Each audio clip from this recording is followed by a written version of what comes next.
Hello everyone, welcome to our channel students life. आज इस जो वीडियो है वो क्लास 12th का फिजिक्स में इलेक्ट्रिक चार्ज एंड फील्ड जो चैप्टर है, फर्स्ट चैप्टर है ये, उसका ये 5वां लेक्चर है। तो जिसमें हम पढ़ेंगे कि वैद्युत बल की दिशा क्या होती है। जैसे दो आवेशों के बीच आप जानते हैं कि बल लगता है, आकर्षण और प्रतिकर्षण बल लगता है, तो उनकी दिशा क्या होती है। तो ये जो टॉपिक है इसमें दो केस हो सकते हैं। वैद्युत बल की दिशा के में दो केस हो सकते हैं। ये एक केस ये हो सकता है कि मान लीजिए दोनों आवेश समान प्रकृति के हों, यानी कि मान लीजिए दोनों आवेश पॉजिटिव हों, और तब उनमें वैद्युत बल की दिशा क्या होगी। अगर दोनों आवेश विपरीत प्रकृति के हों, यानी कि एक पॉजिटिव हो और एक निगेटिव हो, तो उसमें वैद्युत बल की दिशा क्या होगी। तो ये दो केस हो सकते हैं। तो फर्स्ट केस के लिए हम पहले समझते हैं। जैसे फर्स्ट केस है, फर्स्ट केस के लिए समझते हैं कि समान प्रकृति के हों, तो समान प्रकृति के हों तब क्या होगा कि जो मान लीजिए दो आवेश है, ये एक है Q1 और ये एक यहाँ पे है Q2। ये दो आवेश हैं।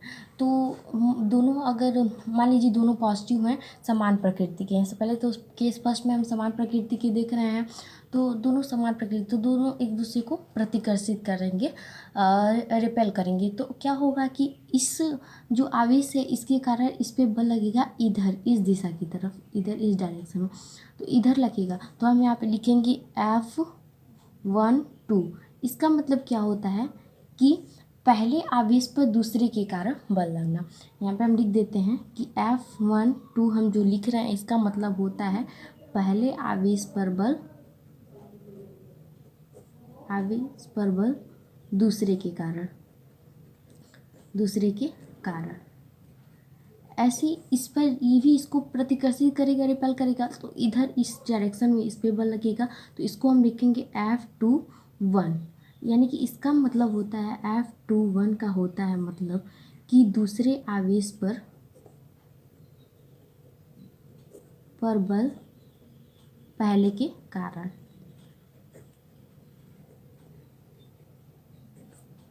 तो ये दो कंडीशन हो, तो ये दो, तो इसको हम लिखेंगे पहले आवेश पर बल दूसरे के कारण लग रहा है, तो F12 F21 दूसरे आवेश पर बल पहले के कारण। तो इनकी दिशा ये होगी। अब ये एक बात समझिएगा कि जो आवेशों पर बल लगता है वो उनको मिलाने वाली रेखा पे ही लगता है। जैसे मान लीजिए इस पर बल लग रहा है पहले के कारण, तो ये नहीं कि इधर लगेगा, इधर इधर लग सकता है, इसको मिलाने वाली रेखा पे इधर ही लगेगा। तो इस पर बल लगेगा इस डायरेक्शन में, इस पर बल लगेगा इस डायरेक्शन में। तो ये पॉइंट आप याद रखेंगे हमेशा। तो जो आवेश होते हैं वो समान अवस्था में पड़े रहते हैं। क्यों? क्योंकि दोनों आवेश समान है लेकिन विपरीत है। तो इसके लिए मान लीजिए ये एक पेन ही है और इसको हम इधर से और इधर से दोनों तरफ से खींच रहे हैं, तो दोनों तरफ से समान बल ही लगा रहे हैं और विपरीत है वो बल। 10 न्यूटन का बल इधर भी लगा रहे हैं और मान लीजिए 10 न्यूटन का बल उधर भी लगा रहे हैं। तो जो पेन होगा ना इधर जाएगा ना उधर जाएगा, वो बीच में ही रहेगा समान अवस्था में। तो जो आवेश होते हैं वो समान अवस्था में रहते हैं। तो हम लिख सकते हैं F21 is equal to F12, यानी कि जो दोनों आवेश हैं वो समान अवस्था में।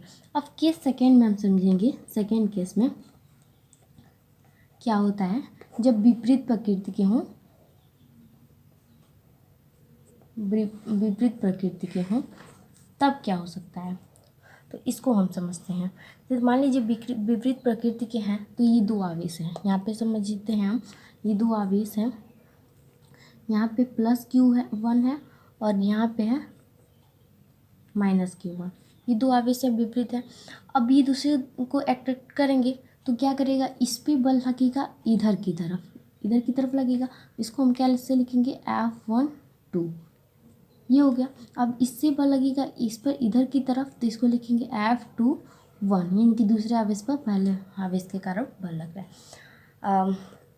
अब तो ये हो गया। अब ये भी समान अवस्था में होंगे क्योंकि दोनों आवेश समान है लेकिन मतलब समान है लेकिन विपरीत है।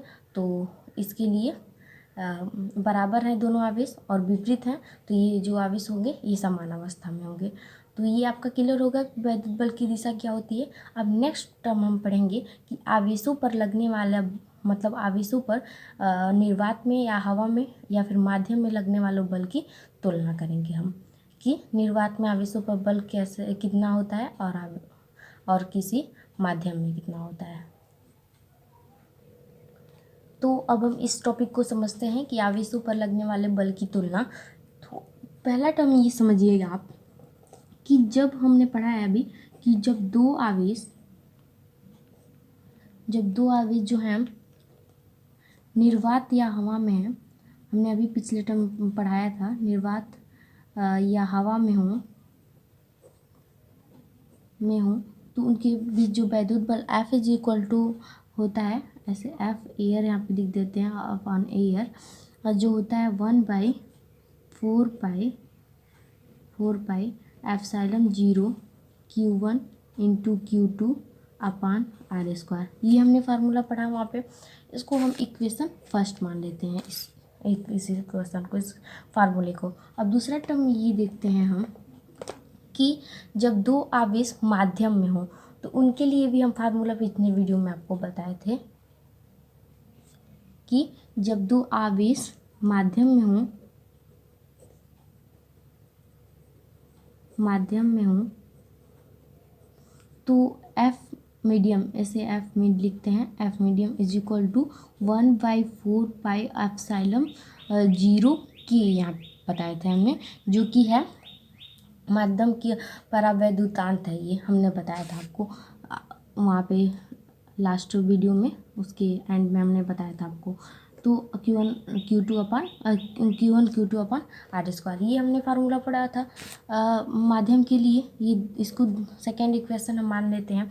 तो ये जो हमने फार्मूला पढ़ा कि अगर निर्वात और हवा में जो कोई भी आवेश हो तो उनके लिए फार्मूला है 1/4 पाई एप्सिलॉन 0 Q1 Q2 अपान R²। और जब दो आवेश माध्यम में हो तो F मीडियम, इससे हम रिप्रेजेंट कर रहे हैं 1/4 pi epsilon 0 K Q1 into Q2 अपान R², जहाँ पे K जो है कि माध्यम की परावैद्युतांत है।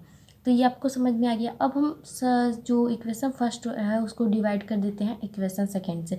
तो हम लिखेंगे equation first divided by equation second से।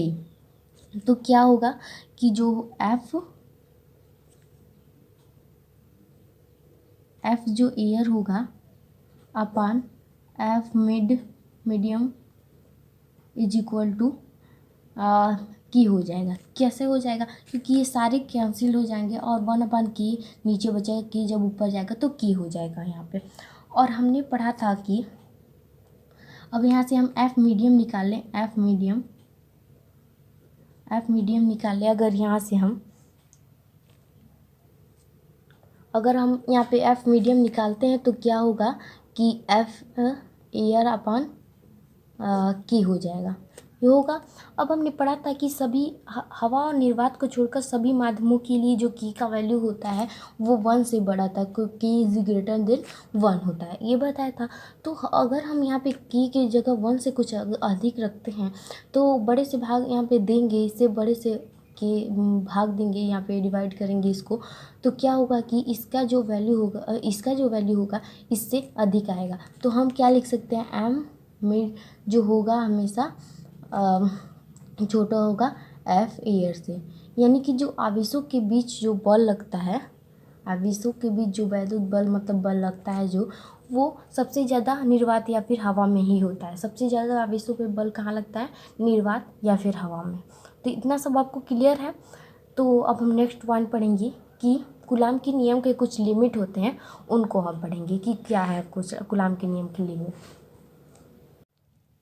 तो अब हम समझ लेते हैं कि कूलाम के नियम की सीमाएं क्या थी। तो पहला सीमा ये है कि आवेश, कूलाम के नियम के लिए जो आवेश होने चाहिए वो बिंदुवत होने चाहिए, यानी कि आवेश बहुत छोटे होने चाहिए। दूसरा जो इनका सीमा है वो है कि आवेश स्थिर होने चाहिए। इनके नियम उन स्थिर आवेशों के लिए होता है। और तीसरा जो पॉइंट है वो होता है कि R का जो वैल्यू होता है, R बराबर 10 से -5 से कम नहीं होना, 15 से -10 मतलब -15 से कम नहीं होनी चाहिए इनके नियम के लिए। तो ये 3 इनकी सीमाएं थी। आपको क्लियर हो गया होगा कि पहला है कि आवेश बिंदुवत होने चाहिए, दूसरा आवेश स्थिर होने चाहिए, और तीसरा पॉइंट ये है कि आर का मान -15 से कम नहीं होना चाहिए। ठीक है, तो ये 3 पॉइंट थे। तो अब ये आवेश कूलाम के नियम की सीमाएं हो गई। अब नेक्स्ट पॉइंट हम समझेंगे कि विद्युत बल और गुरुत्वाकर्षण बल की तुलना करेंगे। जैसे कूलाम जो थे उन्होंने विद्युत बल का नियम दिया और गुरुत्वाकर्षण बल का नियम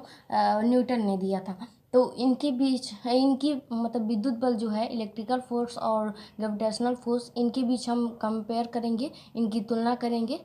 तो अब चलिए इस टॉपिक को समझते हैं। तो अब हम वैद्युत बल और गुरुत्वाकर्षण बल के बीच तुलना करेंगे।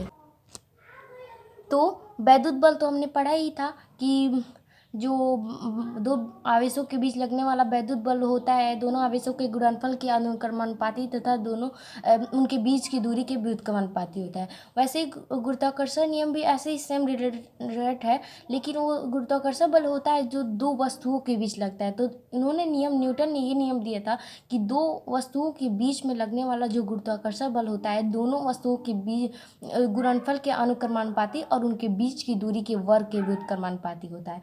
तो ऐसे ही है। तो वैद्युत बल के लिए पहले लिखे हम कि मान लीजिए कि दो आवेश है, एक Q1 है और दूसरा Q2 है। दो आवेश है, इनकी बीच की दूरी r है, ऐसा हमने पढ़ा था। तो Fe जो होता है, Fe electrical force is equal to 1/4πε0 into Q1 Q2 upon r²। ये हमने पढ़ा है अभी। अब हम चाहें तो इसकी जगह पे हम K भी रख सकते हैं। Fe is equal to K Q1 into Q2 upon r²। ये है, हमने अभी पढ़ा। इस इक्वेशन फर्स्ट कर लेते हैं हम। अब हम नेक्स्ट हम पढ़ते हैं कि गुरुत्वाकर्षण बल के ये वैद्युत बल था, वैद्युत बल के लिए था। अब गुरुत्वाकर्षण बल के लिए लिखते हैं हम। तो गुरुत्वाकर्षण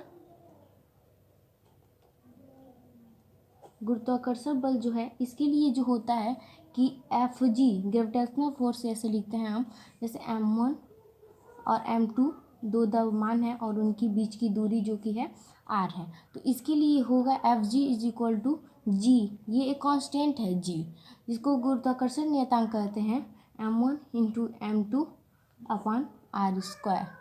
ये जो है सेकेंड है, इक्वेशन सेकेंड है। अब हम समीकरण 1 को डिवाइड करते हैं समीकरण 2 से। इक्वेशन समीकरण 1 डिवाइडेड बाय समीकरण 2 से हम करते हैं। तो Fe upon Fg is equal to हमें क्या मिलेगा कि देखिए r² कैंसिल हो जाएगा तो बचेगा ऊपर K Q1 into Q2 upon G m1 into m2, ये बचेगा। अब हम क्या करेंगे कि अब ये यहाँ तक ये होगा, यही आपका फार्मूला बन गया। और इसके लिए हमें K का वैल्यू तो हमको मान पता है। K का मान यहाँ पे वैल्यू होगा 9 into K is equal to 9 into 10⁻⁹, ऐसा हमने अभी बताया था। और जो होता है जो G है, इसका वैल्यू जो होता है, G का वैल्यू होता है 6.67 इंटू 10⁻⁻11, ये होता है इंटू 10⁻⁻11 होता है। तो ये होता है। तो इन सबों के वैल्यू तो आपको पता है, ये सब द्रव्यमान और आवेश जो होंगे वो दिए होंगे। तो अब हम पढ़ेंगे, इसमें हम आपको बताएं कि जब दो इलेक्ट्रॉन के लिए हम करें, दो इलेक्ट्रॉन के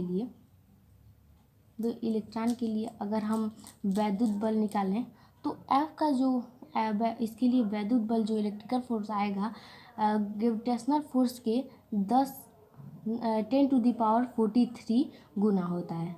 ये आप चाहें तो सॉल्व भी कर सकते हैं। कैसे कि यहाँ पे जो K और G का वैल्यू तो आपको पता है, और आवेश इलेक्ट्रॉन पर कितने आवेश होते हैं आपको पता है कि 1.6 इंटू 10⁻⁻19 और जिसका द्रव्यमान यानी कि मास आपको पता है 9.1 × 10⁻31। तो ठीक है, तो इसे आप कैलकुलेट कर सकते हैं। अब यहीं पर दूसरा पॉइंट समझे कि एक इलेक्ट्रॉन व एक प्रोटॉन के लिए अगर हम निकालें तो होगा इलेक्ट्रिकल फोर्स होगा is equal to gravitational force के 10⁻31 गुना होता है, ये होता है। और तीसरा पॉइंट समझे कि ये दो प्रोटॉनों के लिए अगर हम समझें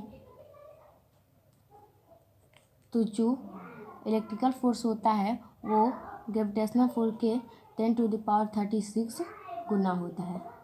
तो इतनी बातें आपकी क्लियर हो गई होंगी। तो ये हमने द्रव्यमान और इसमें तुलना किया। तो ये इतने टर्म्स थे। तो इस वीडियो में इतना ही। नेक्स्ट लेक्चर में और आगे की जो भी टॉपिक होगी वो पढ़ेंगे। तब तक के लिए आप वीडियो को देखते रहिए, पढ़ाई करते रहिए और वीडियो को लाइक, सब्सक्राइब और शेयर ज़रूर करिएगा। So thanks for watching this video.